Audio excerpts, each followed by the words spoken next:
அன்பான தேவனுடைய பிள்ளைகளே, ஆண்டவராகிய இயேசு கிறிஸ்துவின் நாமத்தில் உங்களை நான் வாழ்த்துகிறேன். இன்றைக்கு ஒரு சம்பவத்தை நாம் பார்க்க போகிறோம். ஆதியாகமம் 9ஆம் அதிகாரம் 21 முதல் 25 வரை உள்ள வசனங்களிலே உள்ள சம்பவத்தை நாம் பார்க்க போகிறோம். நோவாவை குறித்து அதில் எழுதப்பட்டிருக்கிறது. நோவா திராட்சரசத்தை குடித்து வெறி கொண்டு தன் கூடாரத்தில் வஸ்திரம் விலகி படுத்திருந்தானாம். அப்போ அவனுடைய மகனாகிய காம் தகப்பனுடைய நிர்வாணத்தை கண்டு வெளியே இருந்த சகோதரர்களுக்கு அறிவிக்கிறான். இப்போ பாருங்களேன், இவன் ஒரு தகப்பனுடைய நிர்வாணத்தை இவனே மூடி போட்டிருக்கலாம். ஆனால் இவன் போய் சகோதரர்களிடத்துல சொல்லுறான். இப்போ இது நம்மை கேவலைப்படுத்துகிற, நம்மை அவமானப்படுத்துகிற ஒரு ஆவி. நம்முடைய சில காரியங்களை எப்படியாவது இவங்களை அவமானப்படுத்திடணும், எப்படியாவது இவங்களை கேவலப்படுத்திடணும் அப்படின்னு சொல்லி அது நினைக்கிற சிலருடைய வாழ்க்கையில் அப்படி நினைப்பாங்க. அது ஒரு ஆவியின் கிரியை, ஒரு சத்துருவின் கிரியை. தன்னுடைய உடன் பிறந்தவர்களை கேவலப்படுத்துவது, தன்னுடைய நண்பர்களை கேவலப்படுத்துவது, தன்னுடைய கூட வேலை பார்க்கிறவர்களை எப்படியாவது கேவலப்படுத்திடணும் அப்படின்னு நினைக்கிற இந்த காரியங்களை ஆண்டவர் அருவருக்கிறார். இப்போ அந்த சேமும் யாப்பேத்தும் பாருங்களேன், ஒரு வஸ்திரத்தை எடுத்து தங்கள் இருவருடைய தோள் மேலும் போட்டுக்கொண்டு பின்னிட்டு தங்கள் தகப்பனுடைய நிர்வாணத்தை மூடினார்கள். அவர்கள் எதிர்முகமாய் போகாதபடியினால் தங்கள் தகப்பனுடைய நிர்வாணத்தை காணவில்லை. இப்போ எபேசியர் 5ஆம் அதிகாரத்தில் நம்ம ஒரு வசனத்தை வாசிக்கலாம். எபேசியர் 5ஆம் அதிகாரம் 10-11. கர்த்தருக்கு பிரியமானது இன்னதென்று நீங்கள் சோதித்து பாருங்கள், கனியற்ற அந்தகார கிரியைகளுக்கு உடன்படாமல் அவைகளை கடிந்து கொள்ளுங்கள். அப்போ இந்த மாதிரி ஒரு கனியற்ற காரியங்களுக்கு நம்ம உடன்படக்கூடாது. ஏன்னா இது தேவன் அருவருக்கிற காரியம்.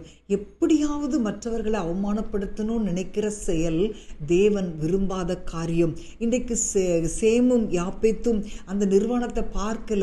அவங்க அப்படியே தகப்பனுடைய நிர்வாணத்தை பார்க்கக்கூடாது என்பதில் ரொம்ப கவனமாக இருந்தாங்க. ஆனால் நோவா அது வெறி தெளிந்து எழும்பும்போது இந்த கானான் செய்தது அவனுக்கு அறிவிக்கப்பட்டது. தன்னுடைய பிள்ளைகளை ஆசீர்வதிக்கும் போது அவன் ஒவ்வொரு காரியத்தில் சொல்லுகிறான், கானான் சபிக்கப்பட்டவன். அப்போ இது தலைமுறை தலைமுறையாய் தொடர்கிற ஒரு சாபம்.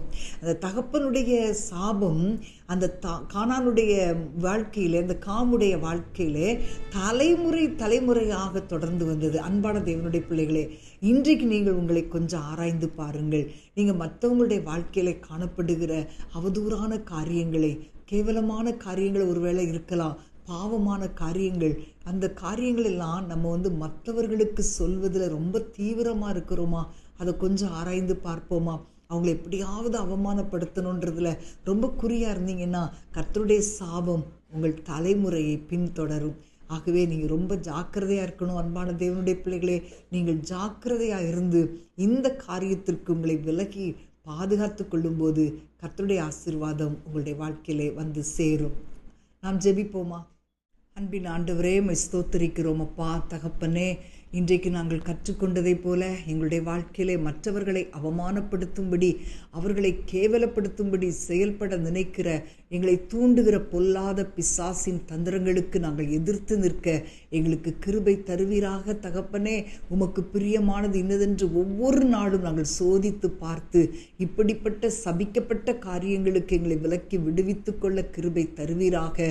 ஆண்டவரே, இப்படிப்பட்ட காரியங்களை செய்து நாங்கள் சாபத்திற்குள்ளாகாதபடி, ஆண்டவரே, இந்த கனியற்ற அந்தகார கிரியைகளுக்கு நாங்கள் உடன்படாதபடி எங்களை பாதுகாத்து கொள்ளுங்கப்பா. இயேசுவின் நாமத்தில் பிதாவே, ஆமேன், ஆமேன்.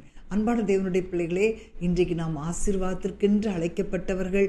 இந்த சபிக்கப்பட்ட காரியங்கள் நம்முடைய வாழ்க்கையில் வேண்டாம். இந்த மாதிரி காரியங்களுக்கு நாம் விலகி இருக்கும்போது கர்த்தர் உங்களை நிச்சயமாக தலைமுறை தலைமுறையாய் ஆசீர்வதிப்பார். God bless you.